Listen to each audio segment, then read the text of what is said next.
அப்ப இந்த லக்னம் எந்த நட்சத்திரத்துல இருக்கு, அதே மாதிரி எந்த உப நட்சத்திரத்துல இருக்கு,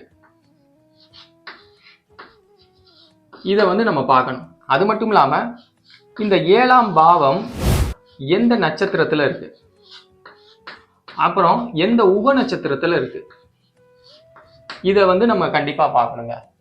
இந்த விஷயத்தை பார்த்த பிறகுதான் நம்ம விதி கொடுப்பனை, இப்ப நான் சொன்னது ரெண்டுமே பாத்தீங்கன்னா விதி கொடுப்பனை அப்படின்னு அர்த்தம். இது ஸ்டாண்டர்ட், இது மாறவே செய்யாது. அதுக்கடுத்து பாத்தீங்கன்னா மதி கொடுப்பனை அப்படின்னு இருக்கு. அப்ப நடப்பு திசை